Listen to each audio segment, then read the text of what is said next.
ത്രിതല പഞ്ചായത്ത് തെരഞ്ഞെടുപ്പിനുള്ള മുന്നൊരുക്കങ്ങളുടെ ഭാഗമായി വെള്ളരിക്കുണ്ട് പാത്തിക്കരയിൽ കോൺഗ്രസ് മഹാത്മാഗാന്ധി കുടുംബസംഗമം സംഘടിപ്പിച്ചു. യൂത്ത് കോൺഗ്രസ് സംസ്ഥാന general secretary doctor soya Joseph പരിപാടി ഉദ്ഘാടനം ചെയ്തു. This news sponsored by Bobby Chemmanur international jewellers. Kasaragod ജില്ലയിൽ പാർട്ടിക്ക് മൃഗീയ ഭൂരിപക്ഷമുള്ള ബളാൽ ഗ്രാമപഞ്ചായത്തിലെ 14-ാം വാർഡ് പ്രദേശമായ പാത്തിക്കരയിൽ നൂറുകണക്കിന് പ്രവർത്തകരെ പങ്കെടുപ്പിച്ചുകൊണ്ടാണ് കോൺഗ്രസ് മഹാത്മാഗാന്ധി കുടുംബസംഗമം സംഘടിപ്പിച്ചത്. വരാനിരിക്കുന്ന ത്രിതല പഞ്ചായത്ത് തെരഞ്ഞെടുപ്പിന്റെ മുന്നൊരുക്ക പ്രവർത്തനങ്ങളുടെ ഭാഗമായി സംഘടിപ്പിച്ച കുടുംബസംഗമം യൂത്ത് കോൺഗ്രസ് സംസ്ഥാന general secretary doctor soya Joseph ഉദ്ഘാടനം ചെയ്തു. കേരളത്തിന്റെ മുഴുവൻ സമസ്ത മേഖലയെയും മുച്ചൂട് മുടിച്ച ഒരു ഗവൺമെന്റ് ഇത് ഭരിച്ചു മുന്നോട്ട് പോകുമ്പോ, നേരത്തെ ചേട്ടൻ ഇവിടെ സ്വാഗതം പറഞ്ഞപ്പോ പറഞ്ഞു, നിലമ്പൂരിലെ ജനങ്ങൾ വിവേകത്തോടുകൂടെ പ്രവർത്തിച്ചു. ആളുകൾ പറയുന്നത് അവസാനത്തെ ബെല്ലാണ്, നീ കോൺഗ്രസിന് അധികാരത്തിൽ വന്നേ പറ്റൂ എന്നൊക്കെയുണ്ട്.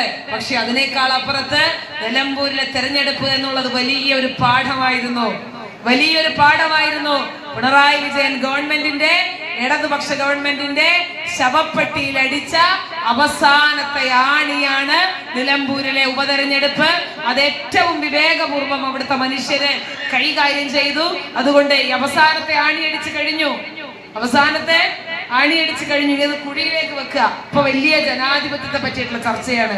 ഇപ്പൊ വീണാ ജോർജിനെതിരെ യൂത്ത് കോൺഗ്രസ്സുകാർ സമരം ചെയ്യുമ്പോ ശിവൻകുട്ടി പറയാ, നിങ്ങൾ മര്യാദയ്ക്ക് സമരം ചെയ്യണം. ചടങ്ങിൽ കോൺഗ്രസ് വാർഡ് പ്രസിഡന്റ് ഷിജോ ജോർജ് അധ്യക്ഷനായി.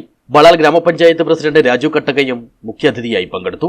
DCC vice president PG Dev, DCC general secretary Harish P Nair, youth Congress സംസ്ഥാന general secretary Jomon Jose, Parappa block panchayat അംഗം Shobi Joseph, block Congress president Madhu Balur, ward member KR Vinu, Mahila Congress ജില്ലാ ജനറൽ സെക്രട്ടറി ബിൻസി ജെയിൻ, മണ്ഡലം Congress president MP Joseph, P രാഘവൻ, അഡ്വക്കേറ്റ് ജോസ് സെബാസ്റ്റ്യൻ, ജോസ് വടക്കേപ്പറമ്പിൽ, ദിലീപ് മാത്യു എന്നിവർ സംസാരിച്ചു.